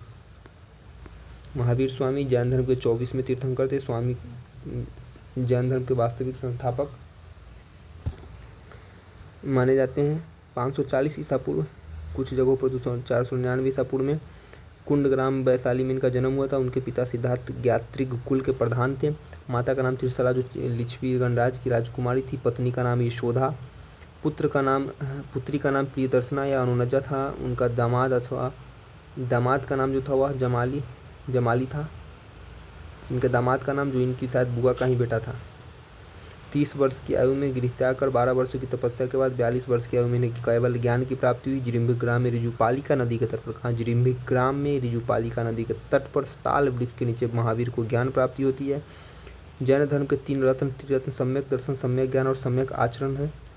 जैन धर्म के 5 महाव्रत है। 5वें महाव्रत को ब्रह्मचर्य है, जिसको महावीर ने जोड़ा था। 4 को पार्श्वनाथ, सत्य, अहिंसा, आस्तेय, अपरिग्रह, झूठ नहीं बोलना, हिंसा नहीं करना, चोरी नहीं करना। आस्तेय का अर्थ होता है अपरिग्रह मतलब धन का संग्रह न करना, और ब्रह्मचर्य का अर्थ होता है इंद्रियों को वश में करना। ये 5 महाव्रत जो कि 5वां महावीर ने जोड़ा था। 5वां महाव्रत ब्रह्मचर्य को महावीर ने जोड़ा। अनेकांतवाद या स्यादवाद या सप्तभंगी ज्ञान सिद्धांत का संबंध जो है वह जैन धर्म से। तो अनेकांतवाद, स्यादवाद या सप्तभंगी ज्ञान जैन धर्म से संबंधित है। महावीर स्वामी ने अपना पहला उपदेश राजगृह में दिया था। जैन धर्म के तीर्थंकर, तो पहले तीर्थंकर ऋषभदेव थे, जिनका चिन्ह जो था वह बैल वृषभ था। दूसरे तीर्थंकर अजितनाथ हुए, हाथी के चिन्ह के, हाथी इनका चिन्ह था। 23वें तीर्थंकर पार्श्वनाथ, सर्प इनका चिन्ह था। और 24वें महावीर स्वामी सिंह। महावीर स्वामी के अतिरिक्त 12वें तीर्थंकर वासुपूज्य जी का जन्म बिहार में हुआ था। महावीर स्वामी के अतिरिक्त 12वां जो तीर्थंकर थे वासुपूज्य, उनका जन्म बिहार में हुआ था। जैन संगतियाँ, तो 2 जैन संगतियाँ मुख्य रूप से। प्रथम 310 ईसा पूर्व में 310 ईसा पूर्व में पहली जैन संगति का आयोजन पाटलिपुत्र में होता है। चंद्रगुप्त मौर्य के शासनकाल में स्थूलभद्र की अध्यक्षता में, जिसमें जैन संप्रदाय दिगंबर एवं श्वेतांबर में विभक्त हो जाता है और जैन धर्म 12 अंगों का संकलन करता है। दूसरी का आयोजन 512 ईस्वी में, एक 310 ईसा पूर्व में और दूसरी 512 ईस्वी में, यानी लगभग 800 साल के अंतराल पर दोनों का आयोजन होता है। दूसरा का आयोजन गुजरात के वल्लभी में देवर्धि क्षमा श्रवण की अध्यक्षता में। जैन ग्रंथ का अंतिम संकलन इसी में होता है। महावीर स्वामी की मृत्यु 468 ईसा पूर्व में 72 वर्ष की आयु में पावापुरी में होता है। अगर 499 मानता है अगर जन्म, तो इसके हिसाब से इसमें से 72 घट जाएगा, तो 427 ईसा पूर्व, 468 या 427 ईसा पूर्व में पावापुरी में होता है। जैन धर्म का विभाजन प्रथम जैन संगति श्वेतांबर और दिगंबर में विभक्त होता है। पावापुरी में एक महल है, वहीं पे होता है। दिगंबर को नेतृत्व भद्रबाहु प्रदान करता है। इसमें परिवर्तन को स्वीकार नहीं किया जाता। पूर्णतः नग्नता एवं कठोरता को अपनाया जाता है। दिगंबर यानी कि जिसका अर्थ होता है दिशा ही जिनका वस्त्र हो। श्वेतांबर जो श्वेत वस्त्र धारण करते हैं। स्थूलभद्र इनको नेतृत्व प्रदान करता है। स्थूलभद्र की अध्यक्षता में श्वेतांबर का विकास होता है। इसमें श्वेत वस्त्र पहनने की परंपरा रखी गई थी। दिगंबर की तुलना में कम कठोरता, इसमें परिवर्तन को स्वीकार किया गया था। नए वंश शुंग का उदय होता है। मौर्य वंश के अंतिम शासक बृहद्रथ की हत्या कर पुष्यमित्र शुंग 185 ईसा पूर्व में शुंग वंश की स्थापना करता है। पुष्यमित्र शुंग ब्राह्मण था, यह बृहद्रथ का सेनापति था। पुष्यमित्र ने सेनानी की उपाधि पुष्यमित्र शुंग सेनानी की उपाधि धारण करता है। यवन आक्रमण को यह असफल करता है। पुष्यमित्र 2 अश्वमेध यज्ञ करवाता है। पुष्यमित्र शुंग के राजपुरोहित पातंजलि होते हैं। पुष्यमित्र की मृत्यु के बाद उसका पुत्र अग्निमित्र 148 ईसा पूर्व में राजा बनता है। कालिदास की जो नाटक है मालविका अग्निमित्रम, वह अग्निमित्र और मालविका के वर्णन पर आधारित है। इस वंश का अंतिम शासक होता है देवभूति, जिसकी हत्या उसके ही मंत्री वसुमित्र करके कण्व वंश की स्थापना करते हैं।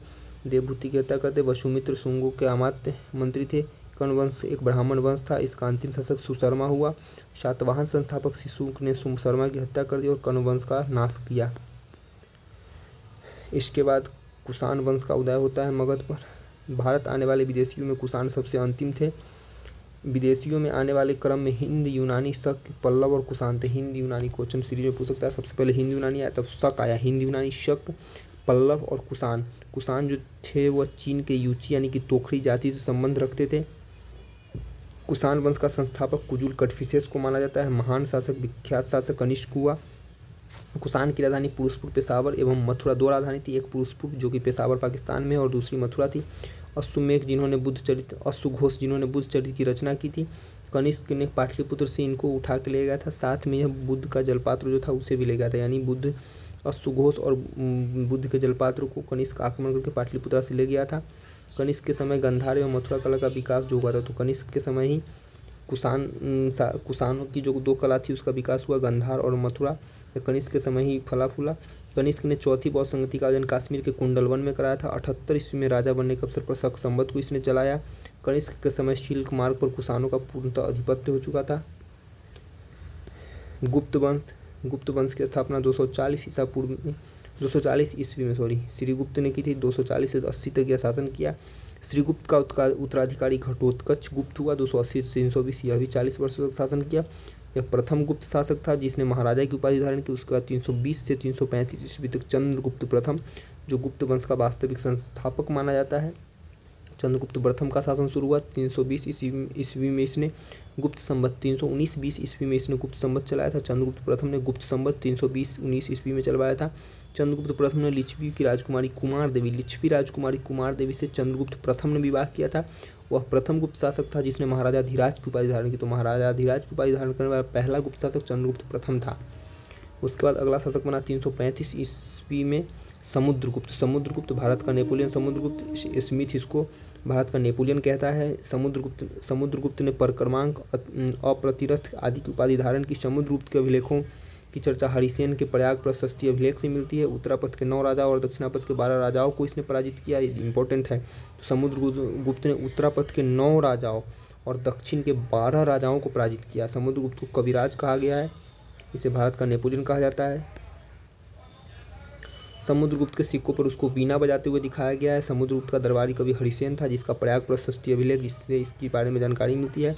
समुद्रगुप्त वैष्णव धर्म को मानने वाला था। समुद्रगुप्त द्वारा अश्वमेध यज्ञ कराने का प्रमाण मिलता है। समुद्रगुप्त के बाद 375 ईस्वी में राम गुप्त शासक बना, राजा बना, लेकिन उसे अयोग्य होने के कारण चंद्रगुप्त द्वितीय, जो कि विक्रमादित्य के नाम से विख्यात है, उसकी हत्या कर स्वयं को राजा घोषित करता है। चंद्रगुप्त द्वितीय विक्रमादित्य 375 से 415 पुनः 40 वर्षों तक। चंद्रगुप्त द्वितीय ने शकों को पराजित किया। 389 ईस्वी में इसने विक्रमादित्य की उपाधि धारण की। चंद्रगुप्त द्वितीय को ने देवगुप्त, देवराज और देवश्री आदि की उपाधि। तो चंद्रगुप्त द्वितीय विक्रमादित्य ने देवगुप्त, देवराज और देवश्री की उपाधि धारण की। चंद्रगुप्त द्वितीय ने ध्रुव देवी एवं कुबेरनाग से विवाह किया था। तो चंद्रगुप्त द्वितीय किसे ध्रुव देवी और कुबेरनाग से विवाह किया था। कुबेरनाग से उत्पन्न पुत्री प्रभावती गुप्त का विवाह वकाटक नरेश रुद्रसेन द्वितीय के साथ चंद्रगुप्त ने करवाया था। रुद्रसेन की मृत्यु के बाद प्रभावती ने अपने अल्पवयस्क पुत्रों के संरक्षिका के रूप में शासन को प्रारंभ किया। उस दौरान प्रभावती ने चंद्रगुप्त द्वितीय की सहायता से गुजरात और कठियावाड़ पर विजय प्राप्त की। चीनी यात्री फाहियान जो था वह चंद्रगुप्त द्वितीय विक्रमादित्य के दरबार में ही भारत की यात्रा पर आया था। फाहियान ने 14 वर्षों तक भारत में रहा था, लगभग 15-14 वर्षों तक, 399 से 414 ईस्वी तक। फायुकी नामक यात्रा वृतांत को इसने लिखा था। चंद्रगुप्त द्वितीय का मेहरौली स्तंभलेख में चंद्र नाम से इसे संबोधित किया गया। तो चंद्रगुप्त द्वितीय को चंद्र नाम से कहाँ संबोधित किया गया, क्वेश्चन इंपॉर्टेंट है। मेहरौली लौह स्तंभलेख, मेहरौली का लौह स्तंभलेख में चंद्रगुप्त द्वितीय को चंद्र के नाम से संबोधित किया गया। मेहरौली लौह स्तंभलेख चंद्रगुप्त द्वितीय का ही माना जाता है। चंद्रगुप्त द्वितीय के 9 रत्न थे। चंद्रगुप्त द्वितीय के दरबार में 9 रत्न थे।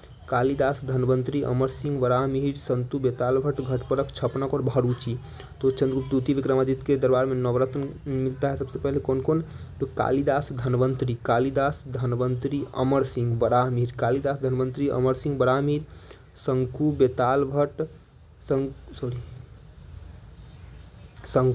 भट्ट, घटपर, छपनक और भरूची, ये 9 इसके दरबार में थे। कुमारगुप्त प्रथम, तो 415 से 455 पुनः 40 वर्षों का टाइम ये लोग लगता है बांट लिया था, 40-40 साल। चंद्रगुप्त द्वितीय एवं ध्रुव देवी का पुत्र कुमारगुप्त प्रथम 415 ईस्वी में शासक बना। नालंदा विश्वविद्यालय की स्थापना कुमारगुप्त के समय ही हुई थी। गुप्त काल में नालंदा विश्वविद्यालय शिक्षा का प्रमुख केंद्र था। बाद में यह बौद्ध धर्म का सबसे प्रमुख केंद्र बना, बौद्ध धर्म के शिक्षा का केंद्र बना। स्कंदगुप्त, कुमारगुप्त प्रथम नालंदा विश्वविद्यालय की स्थापना करी थी। स्कंदगुप्त 455 से 467।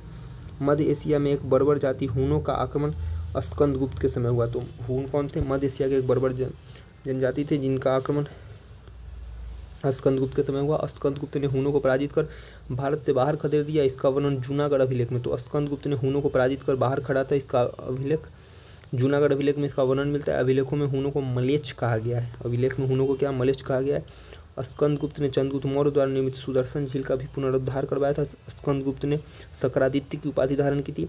गुप्त वंश का अंतिम राजा विष्णुगुप्त हुआ। गुप्त वंश के साथ मगध वंश का भी अंत हो गया। इतिहासकार वी ए स्मिथ ने सांस्कृतिक उपलब्धियों के कारण गुप्त काल को स्वर्ण युग की संज्ञा दी। अगला वंश उदय होता है, उदित होता है पाल वंश। स्थापना गोपाल 750 ईस्वी में। गोपाल ने उदंतपुरी विश्वविद्यालय की स्थापना बिहार शरीफ में करी थी। तो उदंतपुरी विश्वविद्यालय की स्थापना किसने करी, गोपाल ने। कहा, बिहार शरीफ में।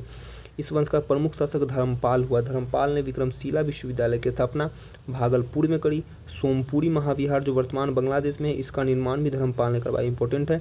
तो उदंतपुरी विश्वविद्यालय की स्थापना गोपाल ने करी थी। विक्रमशिला विश्वविद्यालय और सोमपुरी महाविहार की स्थापना धर्मपाल ने की। तो विक्रमशिला जो कि भागलपुर में है और सोमपुरी महाविहार कहाँ है, बांग्लादेश में है। धर्मपाल ने त्रिपक्षीय संघर्ष में, तो त्रिपक्षीय संघर्ष में किसने भाग लिया था, तो पाल वंश का शासक था धर्मपाल। त्रिपक्षीय संघर्ष में भाग लिया और प्रतिहार एवं राष्ट्रकूटों के साथ संघर्ष किया था। धर्मपाल प्रतिहार शासक वत्सराज से पराजित हुआ था। बाद में धर्मपाल ने राष्ट्रकूट शासक ध्रुव और प्रतिहार शासक वत्सराज को पराजित भी किया। उसने कुछ समय के लिए कन्नौज पर भी अधिकार किया था। धर्मपाल ने उत्तरापथ स्वामी की उपाधि धारण की। धर्मपाल के बाद उसका पुत्र देवपाल 810 ईस्वी में शासक बना था। देवपाल ने मुंगेर को अपनी राजधानी बनाया था। इंपॉर्टेंट है, मुंगेर को राजधानी किस पाल शासक ने बनाया था, तो देवपाल ने जावा इंडोनेशिया के शैलेंद्र वंशीय शासक बलपुत्र देव को नालंदा में बिहार बनवाने के लिए 5 गांव दान में दिए थे। देवपाल ने किसको, जावा इंडोनेशिया, उस समय जावा के शैलेंद्र वंशीय शासक थे बलपुत्र देव, इसको देवपाल ने दिया था। किसने, देवपाल ने नालंदा में बिहार बनवाने के लिए 5 गांव दान में दिए थे। देवपाल के बाद विग्रहपाल, महीपाल और रामपाल शासक हुआ। पालकालीन कांस्य की मूर्तियाँ अपनी कलात्मकता के लिए काफ़ी प्रसिद्ध थी। धिम्मन और बिठफाल इस कला के प्रवर्तक माना जाता है। तो पाल कला से संबंधित है धिम्मन और बिठफाल। इंपॉर्टेंट है। प्राचीन बिहार के इतिहास के शासक एवं उनकी राजधानी, तो वृत्रत वंश की राजधानी जो थी वह राजगिर अथवा गिरिव्रज थी। मगध की प्रथम राजधानी भी यही थी। बिंबिसार की राजधानी भी गिरिव्रज राजगिर थी। उदयन ने राजधानी को पाटलिपुत्र लाया। शिशुनाग कुछ समय के लिए राजधानी को वैशाली लाया था। पुनः कालाशोक उसका बेटा काकवर्ण जो कि राजधानी पाटलिपुत्र लाया था। नंद वंश ने राजधानी को पाटलिपुत्र लाया। मौर्यों ने राजधानी को पाटलिपुत्र ही रखा। कुषाणों ने राजधानी को पुष्पुर, पेशावर और मथुरा रखा था। गुप्त वंश ने राजधानी को पुनः पाटलिपुत्र रखा। पाल वंश ने राजधानी को मुंगेर रखा था।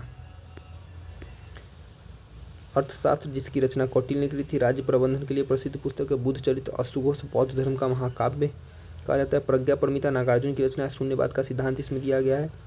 सापेक्षता का सिद्धांत भी कहा जाता है। शून्यवाद के सिद्धांत को सापेक्षता का सिद्धांत भी कहा जाता है। शिव की जिसकी रचना ह्वेनसांग ने की। भारत का यात्रा विवरण इसमें लिखता है। इंडिका मेगास्थनीज की यात्रा वृत्तांत जो कि मौर्य साम्राज्य में आया था चंद्रगुप्त मौर्य के समय। मिलिंदपन हो नागसेन की रचना है। बैक्ट्रिया के शासक मिनांडर एवं नागसेन की वार्तालाप का संग्रह ललित विस्तार। बुद्ध की लीलाओं का वर्णन है। महावंश श्रीलंका के राजाओं का वर्णन महावंश में मिलता है। इंपॉर्टेंट है, क्वेश्चन कई बार पूछा जा चुका है। श्रीलंका के राजाओं का वर्णन किस ग्रंथ में, तो महावंश में। जातक कथा है तो बुद्ध के पुनर्जन्म की कहानी का वर्णन जातक कथा में मिलता है। मध्यकालीन बिहार का इतिहास, तो मध्यकालीन बिहार, तो सिख धर्म, तुर्क शासन में बिहार, स्थानीय वंश जो कि जैसे कि कर्नाटक वंश, सल्तनत काल में बिहार, मुगल काल में बिहार और अफगान शासन में बिहार का शेरशाह सूरी।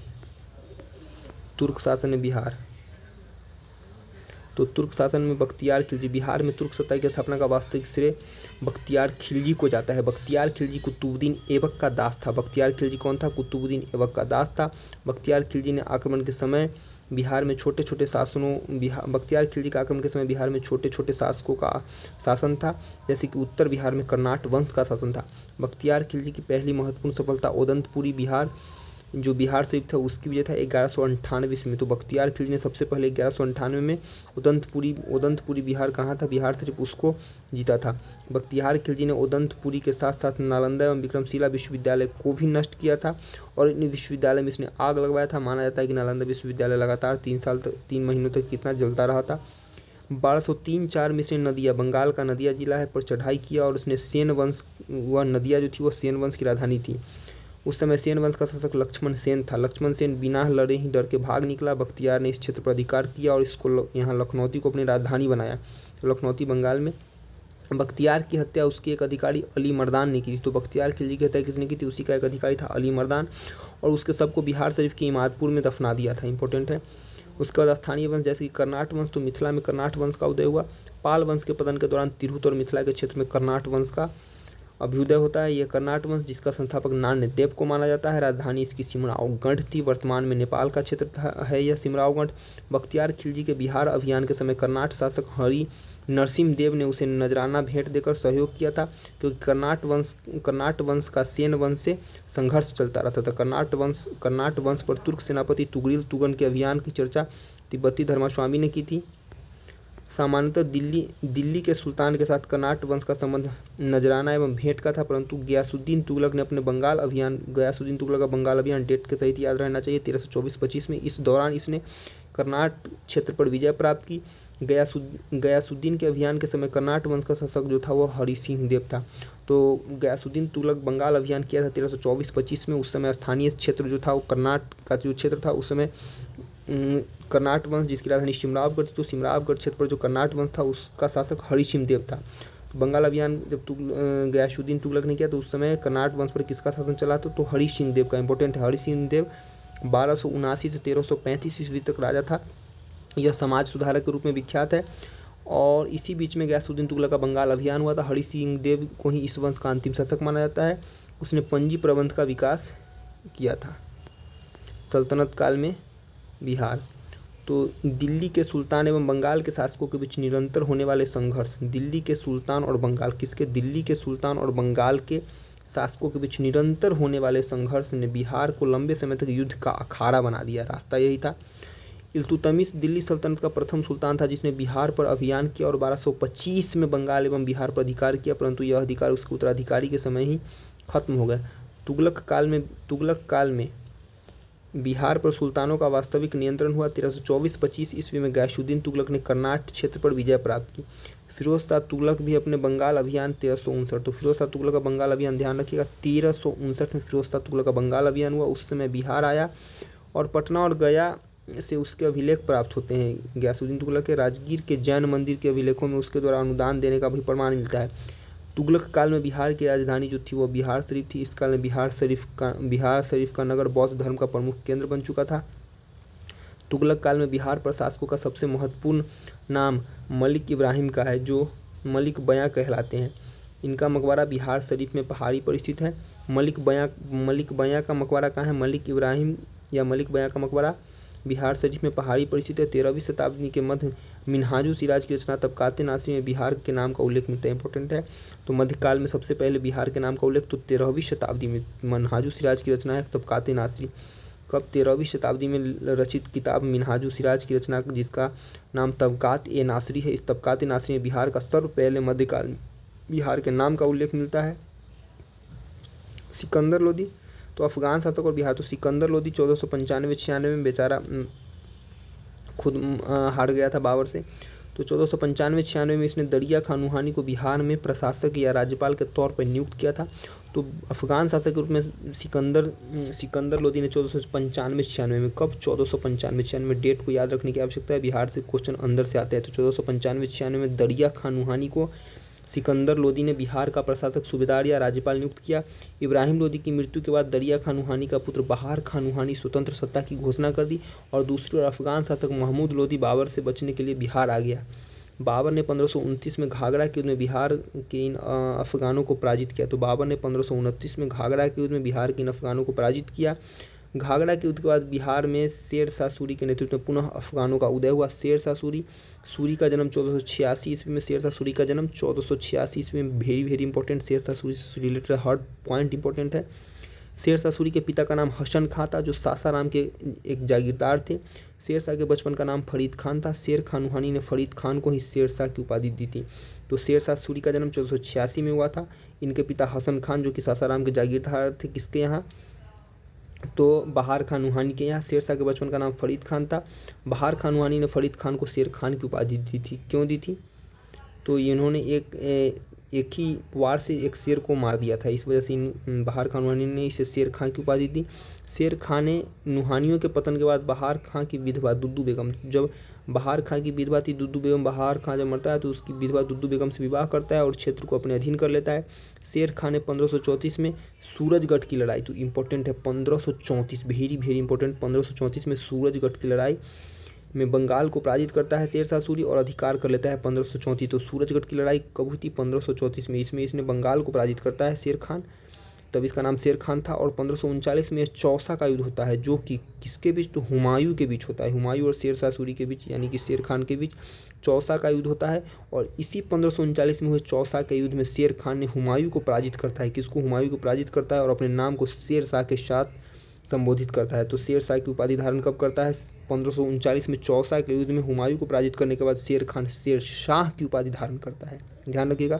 1540 में कन्नौज, जिसको कहीं बिलग्राम कहते हैं, तो कन्नौज अथवा बिलग्राम का युद्ध 1540 में पुनः शेरशाह सूरी और हुमायूं के बीच होता है और इसमें पूर्णतः हुमायूं पराजित होता है, भाग जाता है और भारत में नवीन वंश, दिल्ली सल्तनत में एक नया वंश, दिल्ली पर एक नया वंश सूर वंश की स्थापना करता है शेरशाह सूरी। 1541 में शेरशाह पटना में दुर्ग का निर्माण करवाता है और बिहार की राजधानी बनाता है इसको। इसका वर्णन अब्दुल्लाह की तारीख़ दाऊदी में मिलता है। तो तारीख़ दाऊदी के रचयिता कौन है? अब्दुल्लाह, जिसमें बिहार की राजधानी पटना का वर्णन मिलता है 1541 में शेरशाह के द्वारा बनाए जाने की। शेरशाह ने 1543 में रायसीन, 1544 में मारवाड़। तो रायसीन को शेरशाह कब जीतता है? 1543 में। बिहार के लिए सारा इंपॉर्टेंट है। 1544 में मारवाड़ को शेरशाह सूरी जीतता है। 1545 में कालिंजर अभियान पे जाता है, उसको भी जीत चुका होता है, लेकिन वहाँ पे एक गोला इसी के खेमे में फट जाता है। परिणाम तो इस बहुत बुरी तरह घायल होता है और इसकी मृत्यु हो जाती है। शेरशाह अपने जीवन काल में सासाराम में इंडो इस्लामिक स्थापत्य कला पर आधारित एक मकबरे का निर्माण प्रारंभ करवाया था। शेरशाह की मृत्यु के बाद उसके पुत्र इस्लाम शाह ने इसको पूरा बनवाया था। तो सासाराम में इंडो इस्लामिक स्थापत्य कला पर आधारित एक मकबरे का निर्माण का प्रारंभ शेरशाह ने करवाया था, लेकिन उसे पूरा किसने करवाया था? ये क्वेश्चन पूछेगा, तो इस्लाम शाह ने उसको पूरा करवाया था। कृत्रिम झील के मध्य यह मकबरा इमारत आकार का अष्टकोणीय आकार का है। तो इसका आकार पूछ सकता है, अष्टकोणीय है, जिसको इस्लाम शाह ने बनवाया था, जिसको प्रारंभ करवाया था शेरशाह सूरी ने। लाल बलुआ पत्थर से यह मकबरा निर्मित है। शेरशाह ने बिहार में रोहतास का किला बनवाया था, इंपॉर्टेंट है। शेरशाह ने जब्ती प्रणाली चलवाई थी, जिसमें भूमि के माप के आधार पर लगान का निर्धारण किया गया था। इसमें बाद में अकबर ने भी बनवाया था, जब्ती प्रणाली को अकबर ने भी अपनाया था। शेरशाह के शासन में सुव्यवस्थित शासन प्रणाली के लिए प्रसिद्ध माना जाता है। संचार व्यवस्था, डाक व्यवस्था, सैन्य व्यवस्था, राजस्व व्यवस्था में व्यापक सुधार किया।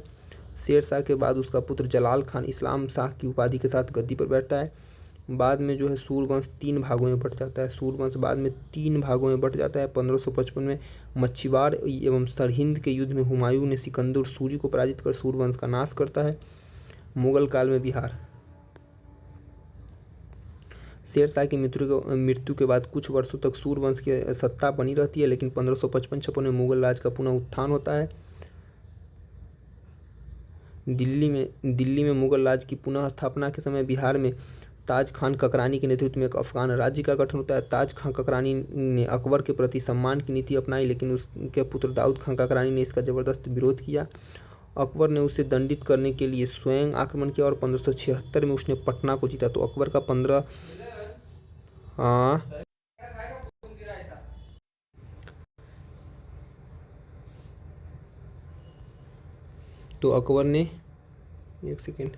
अकबर ने उसे दंडित करने के लिए स्वयं आक्रमण किया और 1576 में उसने पटना को जीता और दाऊद खान को पटना छोड़कर भागना पड़ा था। तो अकबर दाऊद खान को पराजित करने के लिए पटना पर आक्रमण किया। 1576 ईस्वी में इसने पटना पर आक्रमण किया। दाऊद खान बिहार का अंतिम अफगान शासक इस प्रकार सिद्ध हुआ और यह भाग निकला था। 1580 में बिहार को मुगलों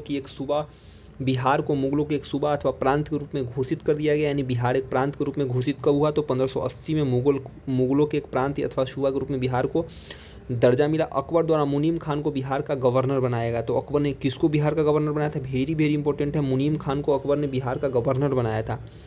अकबर के समय राजा मान सिंह को बिहार का प्रांतपति, तो अकबर के समय राजा मान सिंह को बिहार का प्रांतपति 1587 ईस्वी में नियुक्त किया गया, जो 1594 ईस्वी तक इस पद पे रहे।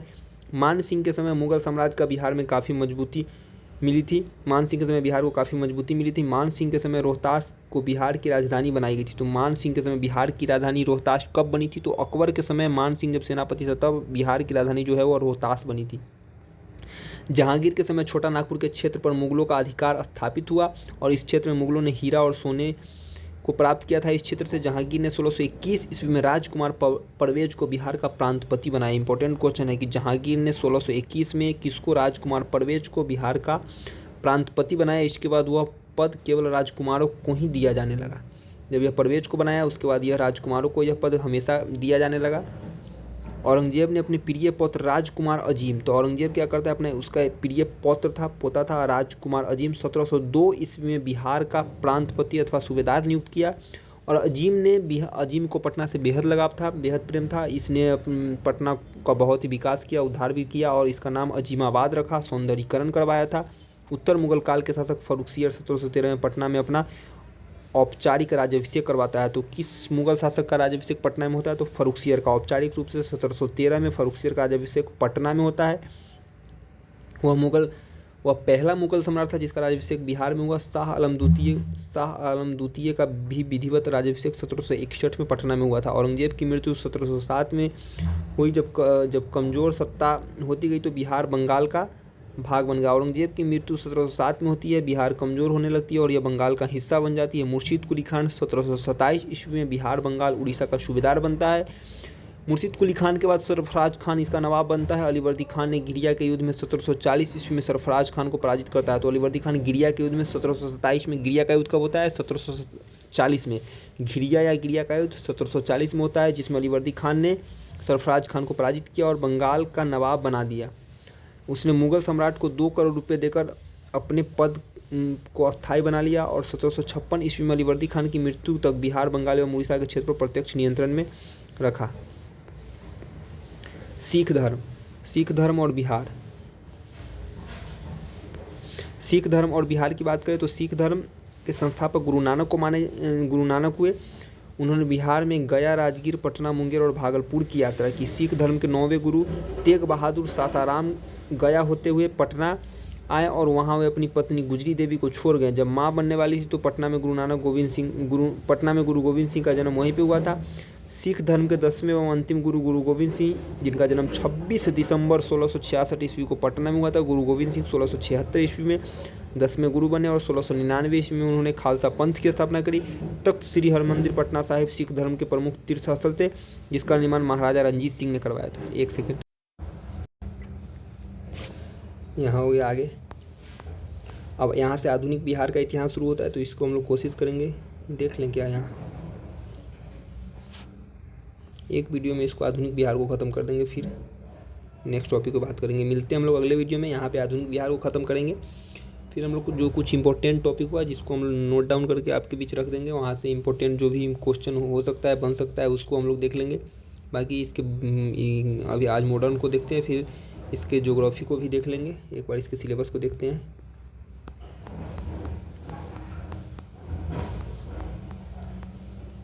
आप लोग इस किताब खरीद सकते हैं, हमारे बीच ये किताब उपलब्ध नहीं है, इसका PDF अवेलेबल है। इस वजह से हम PDF से ही काम चला रहे हैं। आप लोग इस किताब को अगर पटना बिहार में है तो खरीद सकते हैं। हम पटना से बाहर है इसलिए इस किताब को खरीद नहीं सकते। बिहार सामान्य परिचय, कोई लोग आएगा अगर पटना से मुंबई तो हम जरूर मंगा लेंगे। बिहार सामान्य परिचय जो 1 से 4 हम लोग देख लिए। बिहार का इतिहास तो प्राचीन बिहार और मध्यकालीन बिहार को हम लोगों ने देख लिया। अब आधुनिक बिहार बचा जो कि 15-16 पेज का है, तो उसको भी इसमें भी ख़त्म कर सकते हैं, बट उसको एक अच्छे तरीके से अलग टॉपिक में वीडियो में देखेंगे। बिहार के भूगोल की बात है तो इसको हम लोग एक वीडियो में देख लेंगे। भौतिक विभाजन है, जलवायु है, अपवाह तंत्र है, मिट्टी है, वन्य और वन्यजीव और आपदा प्रबंधन, जहाँ से 2-3 क्वेश्चन आ जाते हैं। मेन क्वेश्चन का जो पार्ट है आधुनिक बिहार है और यहाँ से 5 क्वेश्चन के आसपास इस पूरे से आएंगे। 5 से 7 क्वेश्चन यहाँ से आएंगे और मॉडर्न से आएंगे 10 के आसपास क्वेश्चन। 8 से 10 क्वेश्चन मॉडर्न से आएंगे। यहाँ से 3 से 4 क्वेश्चन, कभी कभी 5 क्वेश्चन भी आ सकता है बिहार से। बाकी इन सारे टॉपिक से मिला के आ जाएंगे 5-6 क्वेश्चन इन सारे टॉपिक से मिला के आ जाएंगे। ओवरऑल 20 क्वेश्चन, 25 क्वेश्चन, कभी 28, कभी 29, कभी 23, इस प्रकार से क्वेश्चन का जो रहता है बदलते रहता है पैटर्न। तो यहाँ से हम लोग देख लेंगे। बिहार के कुछ कला संस्कृति को देखेंगे जहाँ से 1 आध क्वेश्चन बराबर पूछा जाता है। व्यक्तित्व से 1 क्वेश्चन की संभावना बनी रहती है या उनके राइटर से जो भी क्वेश्चन इंपॉर्टेंट होता है। बाकी कुछ प्रश्नावली भी दिया है तो इसको देख लेंगे। जो भी इंपॉर्टेंट है उन सारे टॉपिक को हम लोग अच्छे से देख लेंगे।